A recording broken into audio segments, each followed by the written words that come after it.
8वीं क्लास ले रहे हैं। पिछली क्लास में हमने रजिस्टर्स के बारे में बताया था और अब इस क्लास में हम टाइप्स ऑफ काउंटर्स के बारे में बताएंगे। इसके पहले 4th यूनिट में हमने काउंटर्स के बारे में बताया था। काउंटर्स में कैसे नंबर, एक नंबर फिर दूसरा नंबर, इस तरह से नंबरों का इंक्रीमेंट या डिक्रीमेंट किस सीक्वेंस में कैसे करना है, इसकी डिजाइनिंग हम कर सकते हैं। अब काउंटर्स को वैसे दो तरह से कहा जा सकता है कि काउंटर दो तरह के होते हैं, एक सिंक्रोनस काउंटर और एक एसिंक्रोनस काउंटर। तो सिंक्रोनस काउंटर के लिए बात चलते हैं।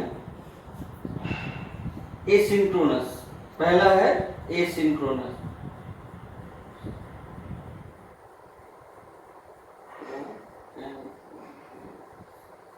काउंटर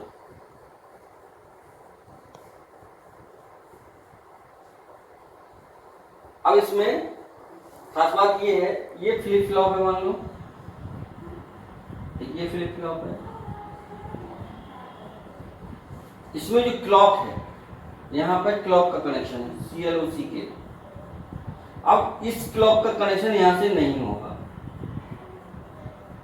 यहाँ पे इसका जो आउटपुट निकलेगा उसका कनेक्शन इसका क्लॉक से हो जाएगा। यानी इसका जो आउटपुट है या तो यहाँ से या यहाँ से, यहाँ पे Q है और यहाँ पे Q बार है, या तो यहाँ से कनेक्शन हो जाए क्लॉक का या यहाँ से हो जाए, तो ये कहलाएगा एसिंक्रोनस काउंटर्स। और इसमें क्लॉक पहले फ्लिप फ्लॉप में एक MSB होता है, एक LSB होता है। लेफ्ट मोस्ट जो होता है वो LSB कहलाता है, जो राइट मोड होता है वो MSB कहलाता है। तो इसमें अगर क्लॉक जा रही है तो ये क्लॉक का आउटपुट यहाँ पे आएगा, इसके बाद ये टॉगल करेगा। अगर जैसे मान लो हम इसका कनेक्शन यहाँ से करते हैं और इसी कनेक्शन यहाँ से करते हैं,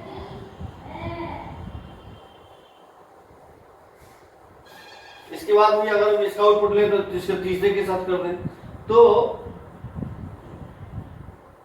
ये कहलाएगा एसिंक्रोनस काउंटर। इसमें क्या होता है, इसमें इसकी ट्रिगरिंग होती है। अगर जैसे क्लॉक साइकिल है, अगर ये पॉजिटिव ट्रिगरिंग पे काम कर रहा है, मान लो ये पॉजिटिव ट्रिगरिंग पे काम कर रहा है,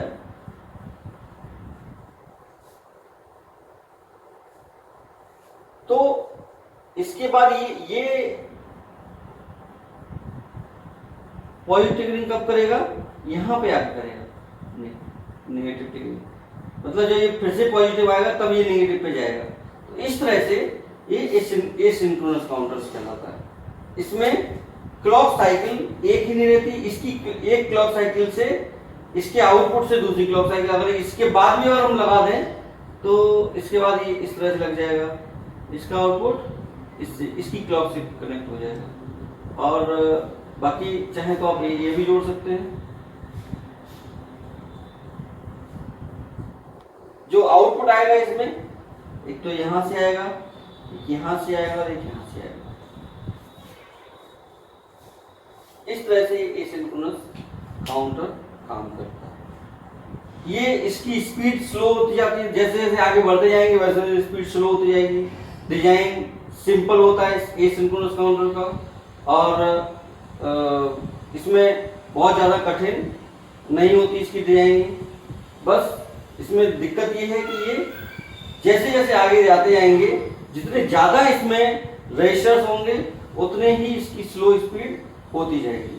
बस यही इसमें होता है। इसके बाद सेकंड है सिंक्रोनस काउंटर। सिंक्रोनस काउंटर में क्या होता है कि जितने फ्लिप फ्लॉप हैं उन सब में सिंगल क्लॉक साइकिल रहती है। जैसा कि हमने 4th यूनिट में जो डिजाइनिंग की है काउंटर की, वो सभी काउंटर्स सिंक्रोनस काउंटर है। इसलिए सिंक्रोनस काउंटर की डिजाइनिंग नहीं बताएंगे इसमें, बस क्या है ये बता रहे हैं। और ये इसका कंपेरिजन किया जाए तो ये फास्ट होते हैं, किससे, एसिंक्रोनस काउंटर से, और इसकी कॉस्ट भी ज्यादा होती है, ये महंगे होते हैं, लेकिन ये फास्ट काम करते हैं। और ये एक ही क्लॉक से काम करते हैं सारे, यानी सारे फ्लिप फ्लॉप एक साथ सिंक्रोनाइज होते हैं, यानी एक साथ स्विचिंग करते हैं।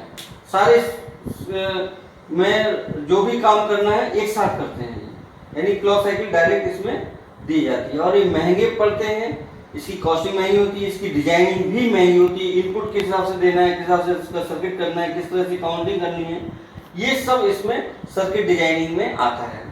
तो ये सिंक्रोनस काउंटर है। और इसके बाद अब हम एसिंक्रोनस काउंटर की डिजाइनिंग का एग्जांपल सीखेंगे। देखिए 3 बिट का काउंटर लेंगे इसमें, और 3 बिट का अप काउंटर लेंगे। 3 बिट में अप काउंटर में 3 बिट अप काउंटर मतलब 3 बिट अप काउंटर। इसमें इस तरह से होगा, हालांकि चेंज भी कर सकते हैं, लेकिन आपको सिंपल एग्जांपल इस तरह से काउंटर डिजाइनिंग करना है कि ये इस तरह से इंक्रीमेंट करे।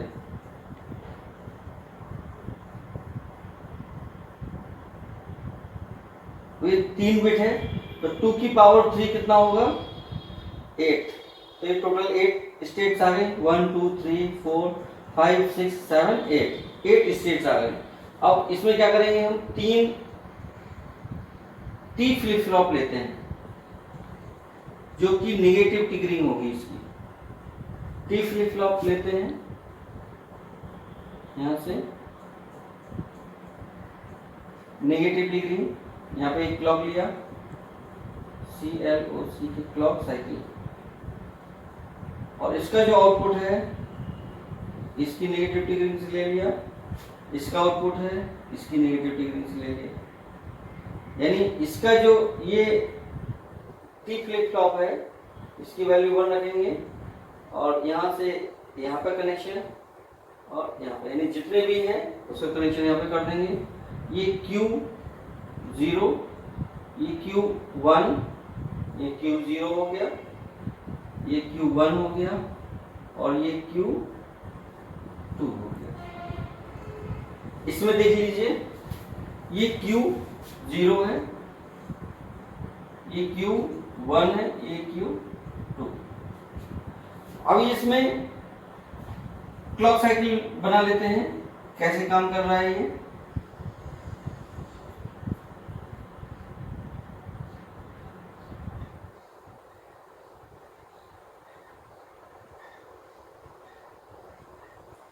एक कॉल होगी सब, और नेगेटिव टिगरिंग में काम कर रहे हैं, यानी 1 से 0, नेगेटिव टिगरिंग मतलब 1 से 0। तो जब भी 1 से 0 आएगा तब ये काम करेगा। पहले क्या होगा, पहले लेंगे हम Q0 के लिए। तो Q0 के लिए स्टार्टिंग में यहां तक 0 रहेगा, फिर इसके बाद ये 1 पोजीशन पे आएगा क्योंकि नेगेटिव टिगरिंग हो रही है, और जब तक नेक्स्ट नेगेटिव टिगरिंग नहीं मिलेगी तब तक ये ऊपर ही रहेगा, फिर वही रहेगा, फिर नेक्स्ट टिगरिंग, यानी ये ऊपर जाएगा, ये नीचे जाएगा, ऊपर नीचे, ऊपर नीचे, ऊपर, इस तरह से ये चलता रहेगा। अब इसके बाद नेक्स्ट, इसके बाद ये आएगा, तो Q1। अब इसकी ये नेगेटिव टिगरिंग पर चलेगा, यानी यहां तक ये 0 रहेगा, ये जैसे इसकी नेगेटिव टिगरिंग मिलेगी ये ऊपर आएगा। जब ये नेगेटिव टिगरिंग मिलेगी तभी ये काम करेगा, स्विच करेगा, फिर नेगेटिव टिगरिंग मिलेगी, फिर ये ऊपर हो जाएगा, फिर ये नेगेटिव टिगरिंग मिलेगी, फिर ये, इस तरह से ये, यानी इसकी जब भी नेगेटिव टिगरिंग मिलेगी तभी ये टॉगल करेगा। टी फ्लिप फ्लॉप है, टॉगल ही करेगा।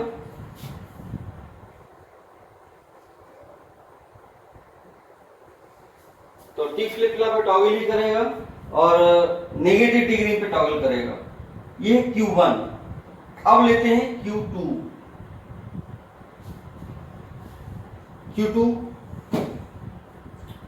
इसमें देखिए इसकी नेगेटिव टिगरिंग देखेंगे हम, नेगेटिव टिगरिंग।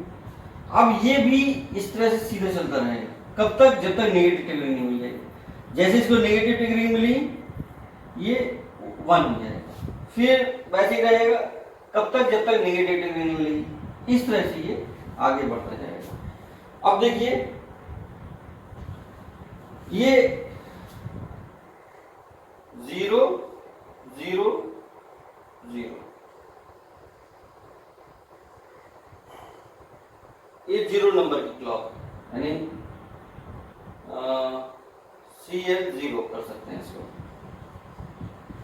फिर पहली क्लॉक मिली यहाँ पे पहली क्लॉक मिली तो ये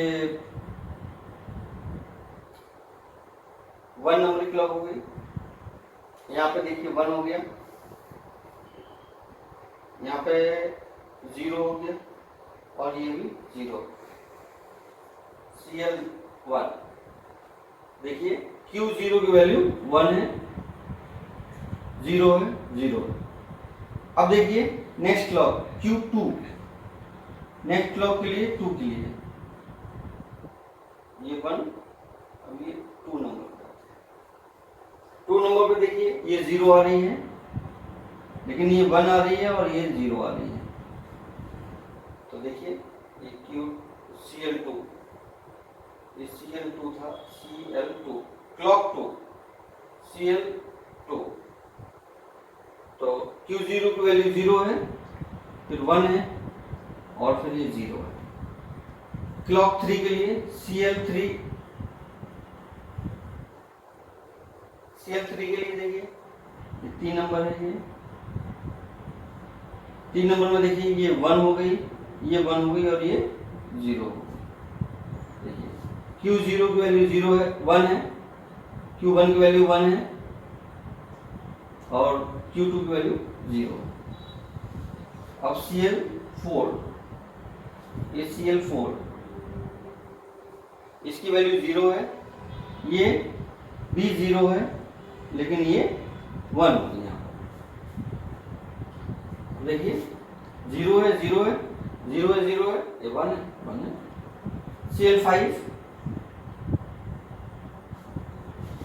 अब देखिए CL5 यहाँ पे इसकी वैल्यू 1 है, ये 0 है और ये 1 है, 1 0 1।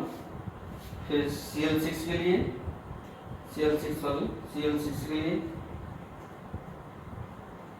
CL6 यहाँ पे आएगा, ये 0 1 1, देखिए 0 1 1 हो गया, ये 0 1 1। क्लॉक 7 के लिए देखिए 1 1 1, सारा 1 1 आ गया। क्लॉक 8 के लिए भी देखा जा सकता है, यहाँ पे ये देखिए 0 हो गया, ये 0 हो गया और ये 0 हो गया। देखो वही वैल्यू आ गई फिर इस तरह से रिपीट करता जाएगा। यानी CL8 अगर यहाँ पे लिख भी दें तो यहाँ पे क्या आएगा 0 0 0। तो इस तरह से ये अप काउंटर 3 बिट का अप काउंटर आपको एसिंक्रोनस मोड में किया गया। बिल्कुल सिंपल है, किसी गेट की जरूरत नहीं पड़ी है।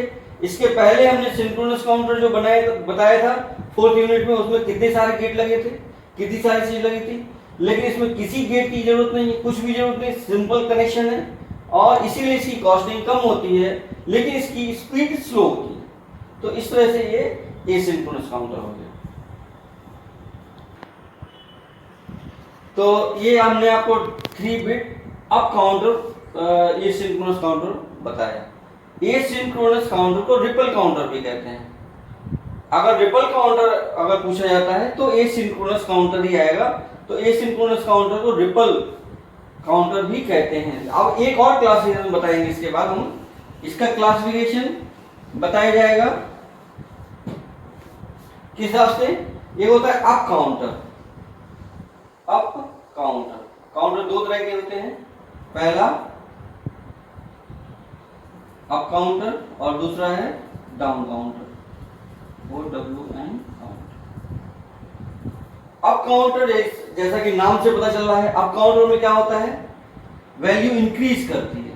जैसे 3 बिट का ले रहे हैं तो 0 0 0, फिर 0 0 1, फिर 0 1 0, फिर 0 1 1, फिर 1 0 0, फिर 1 0 1, फिर 1 1 0, फिर 1 1 1। यानी इस तरह से ये वैल्यू इंक्रीज करती हुई चलती जाती है, और फिर इसके बाद फिर वापस ऐसे आती है। तो ये हो गया अप काउंटर, मतलब ऊपर की ओर चढ़ना, अप काउंटर। अब डाउन काउंटर की बात करते हैं। डाउन काउंटर क्या होता है? जब वैल्यू घटती है, यानी ये 1 1 से स्टार्ट करेगा, 1 1 1, डाउन काउंटर होगा तो इसकी उल्टी वैल्यू आएगी, यानी क्या आएगा?